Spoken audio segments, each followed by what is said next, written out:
Hello everyone, welcome to exam ट्रेजी। So आज के इस वीडियो में हम लोग डिस्कस करने वाले हैं जेएनयू का जो डिफेंस कैटेगरी में पीयूएलएम, पीआईएसएम और आईआरएम में किस रैंक और किस मार्क्स तक एडमिशन हुआ है। क्योंकि बहुत सारे स्टूडेंट ऐसे हैं जो कॉल करके ये पूछ रहे हैं कि सर डिफेंस का प्रायोरिटी लिस्ट के अकॉर्डिंग एडमिशन तो हो गया, लेकिन मेरे में कुछ ऐसा शो नहीं कर रहा है कि डिफेंस में मेरा रैंक क्या था, आपका सिलेक्शन नहीं हुआ। क्योंकि वो जनरल जो पहले का आ रहा था अभी भी वही आ रहा है। तो यहाँ पे जो ध्यान देने वाली बात ये है कि अगर आपका डिफेंस लिस्ट में एडमिशन नहीं होता है, तो फिर जेएनयू उसके लिए अलग से कोई सेपरेट चेंज नहीं करती, आपको नोटिफाई नहीं करती है। जितने स्टूडेंट का डिफेंस कैटेगरी में सिलेक्शन होता है, उनका जो है सिलेक्टेड आ जाता है।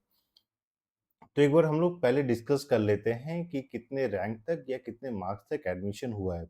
तो सबसे पहले अगर हम लोग बात कर लेते हैं आईआरएएम, तो आईआरएएम में आप यहाँ पे देखिएगा प्रायोरिटी 5 पर एडमिशन हुआ है, और जो जिस कैंडिडेट का जो रैंक था, जो लास्ट कैंडिडेट का जो रैंक था, उनका रैंक था 10th।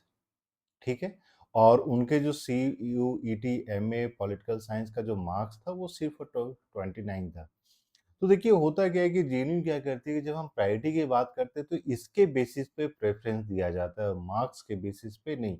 ये 29 नहीं, ये अगर 9 परसेंटेज पॉइंट्स भी होते तो इनको एडमिशन मिल जाता प्रायोरिटी 5 पे। वहीं पीआईएसएम की बात करते हैं तो प्रायोरिटी 6 पे एडमिशन हुआ है, और रैंक जो है वो 12th रैंक पे हुआ है।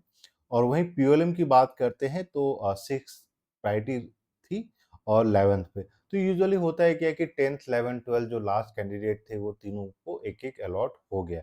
ऐसा नहीं है कि 10 स्टूडेंट का आईआर में हुआ है या 12 स्टूडेंट्स का पीआईएसएम में हुआ है, ऐसा नहीं है। देखिए टोटल जो डिफेंस के अंदर, डिफेंस प्रायोरिटी लिस्ट के अंदर जो टोटल नंबर ऑफ सीट्स है, तो आईआरएएम में आपके जो है 4 सीट्स हैं, पीआईएसएम में भी इसी तरीके से 4 सीट्स है, और पीओएलएम की अगर हम लोग बात करते हैं तो यहाँ भी 4 सीट्स हैं। तो टोटल आपके 12 सीट्स हो जाते हैं। इसीलिए 12th आप यहाँ पे देखिए 10 11 12, तो 12th तक के जितने रैंक वाले स्टूडेंट थे उनको जो है मिल गया। अब वहीं अगर हम आईआरएम की बात करते हैं, क्योंकि प्रायोरिटी 5 पे एडमिशन हुआ है, तो 29 परसेंटेज पॉइंट पे ही एडमिशन हो गया। लेकिन पीआईएसएम या पीओएलएम की बात करते हैं तो प्रायोरिटी 6 पे मैक्सिमम कैंडिडेट आपके जो है प्रायोरिटी 6 पे ही होते हैं, और इसीलिए आप यहाँ पे देखिएगा कि परसेंटेज पॉइंट्स काफ़ी हाई हो जाता है। दूसरा जो स्टूडेंट लोग कॉल करके बोल रहे थे, अगर फीमेल कैंडिडेट की बात करते हो तो यहाँ पे भी जो आपके जो मार्क्स ऐड होते हैं, वो ऐसा नहीं है कि अगर आप मान लीजिए फीमेल कैंडिडेट हैं तो आपको 5 परसेंटेज पॉइंट नहीं मिलता है, या ओबीसी फीमेल कैंडिडेट है तो आपको 7 परसेंटेज पॉइंट नहीं मिलता है। जितने भी डेप्रिवेशन पॉइंट होते हैं वो सारा ऐड करके जो आपके यहाँ परसेंटेज मिलते हैं, उसी के बेसिस पे फिर कंपैरिजन किया जाता है। क्योंकि बहुत सारे लोगों का ये क्वेश्चन आ रहा था कि सर अगर मैं ओबीसी कैटेगरी से हूँ या ईडब्ल्यूएस कैटेगरी से हूँ और डिफेंस में भी आता हूँ, तो क्या मुझे ओबीसी का एडवांटेज मिलेगा या नहीं मिलेगा। तो सबसे पहले जो फर्स्ट सेकंड थर्ड लिस्ट आई थी तो उसमें ओबीसी में अगर आपका एडमिशन हो गया तो ठीक है, नहीं होता है तो फिर आपका जो है यहाँ पे प्रायोरिटी लिस्ट के अकॉर्डिंग फिर आपको इवेल्युएट किया जाएगा कि आप जो है कट ऑफ क्लियर कर रहे हैं या नहीं कर रहे हैं। और यहाँ पे जो आप परसेंटेज देखते हैं जो 82.33, ये बेसिकली क्या है कि उस कैटेगरी में जो लास्ट कैंडिडेट का जो एडमिशन हुआ है उसके मार्क्स हैं। अब यहाँ पे आप देखिएगा कि सर 11th जो रैंक था या 12th रैंक का तो 82% है, 11th का 80% पे क्यों हो गया। तो ये सब डिपेंड करता है कि फिर अगेन आप इन तीनों में जो प्रायोरिटी देते हैं वो कौन सी प्रायोरिटी है। जो ये 11th कैंडिडेट था, हो सकता है इनका प्रायोरिटी पहले होगा पीओएलएम से, तो इनको ये चीज़ मिल गया। वहीं प्रायोरिटी अगर मान लीजिए पीओएलएम ऊपर होता तो शायद 12th कैंडिडेट को पीओएलएम अवार्ड हो जाता। तो आपका प्रायोरिटी भी बहुत मायने रखता है जेएनयू के एडमिशन में।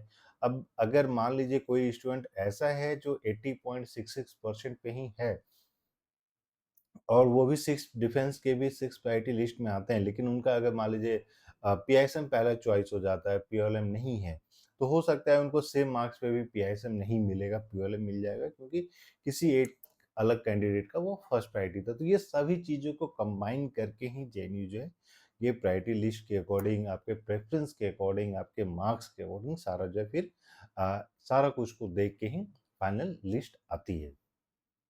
और फिर बहुत सारे स्टूडेंट का ये भी क्वेश्चन आ रहा है कि क्या इस डिफेंस कैटेगरी के बाद कोई और भी आएगी? तो देखिए ये जो है बेसिकली आपने देख लिया कि थर्ड लिस्ट आ गई। थर्ड लिस्ट में आपने देखा कि गिने-चुने सब्जेक्ट के 1-2 सीट्स होते हैं कहीं पे, तो वो एडमिशन दिया जाता है। डिफेंस मान के चलिए कि अब ये फाइनल है। अब इसके अलावा क्योंकि जेएनयू में कोई भी मास्टर्स लेवल पे कोई स्टूडेंट, मैं 1-2 को जानता हूँ जिन्होंने जेएनयू में एडमिशन नहीं लिया है पीआईएसएम में, लेकिन उनके बाद फिर जो है कोई भी ऐसा नहीं होता है कि जेएनयू छोड़ देता है। तो उन सब चीज़ों को देखते हुए अगर मैं आपको बताऊँ तो अब जो है कोई लिस्ट नहीं आएगी, और लिस्ट आती भी अगर मान लीजिए 4th लिस्ट आ भी जाती है तो उसमें शायद ही पीओएलएम, पीआईएसएम का भी कोई सीट वैकेट होगा, क्योंकि सेकंड लिस्ट में आपने देख लिया कि एक-एक सीट ही वैकेट थी। तो अगर सीट वैकेंट नहीं रह जाती तो फिर एडमिशन के लिए जेएनयू जो है कोई लिस्ट नहीं निकालती है। तो ये अब फाइनल है, अब जो है आपको फोकस करना है दिल्ली यूनिवर्सिटी पे, हैदराबाद पे, पौंडीचेरी पे, अम्बेडकर यूनिवर्सिटी का भी कोई लिस्ट नहीं आई है। तो ये सब यूनिवर्सिटी भी अच्छी यूनिवर्सिटीज़ है, जहाँ पे आप जो है एडमिशन ले सकते हैं। इसके अलावा अगर आप मान लीजिए नेक्स्ट ईयर के लिए प्रिपरेशन कर रहे हैं, अगर आपको पॉलिटिकल साइंस में जेएनयू जैसे टॉप इंस्टीट्यूशन में एडमिशन लेना है, तो आप 8448878849 पे कॉल मैसेज कर सकते हैं। आपको ऑनलाइन क्लासेस के बारे में सारी इन्फॉर्मेशन दी जाएगी। इसके साथ-साथ ये भी बताया जाएगा कि आपको तैयारी कैसे करनी है, क्योंकि आप देख रहे हैं इतना हाई कट ऑफ जा रहा है, और इसका एक ही मतलब हो जाता है कि आपको जो है थोड़ा-सा हार्ड वर्क तो करना ही पड़ेगा। सो फटाफट आप कॉल या मैसेज करके आप जो है क्लासेस के बारे में सारी इंक्वायरी पूछ ले सकते हैं, क्योंकि क्लास के साथ साथ आपको study material, question bank, test series सब कुछ प्रोवाइड किया जाता है। और इसके साथ साथ ही एग्जाम टीजे के द्वारा जो सेलेक्टेड कैंडिडेट्स हैं उनके इंटरव्यू भी हम लोग अपलोड कर रहे हैं, तो आप उस इंटरव्यू को भी देखिए। आपको पता चल जाएगा कि हाँ किस तरीके से मुझे अपनी प्रिपरेशन को आगे बढ़ाना है। वीडियो पसंद आए तो प्लीज़ लाइक कर दें और चैनल को भी सब्सक्राइब कर दें। इसके साथ साथ ही नोटिफिकेशन बेल भी दबा दें, सो दैट जितने भी इंपॉर्टेंट अपडेट्स होते हैं वो सारा आपको मिलता रहे। So thank you and we wish you all the very best.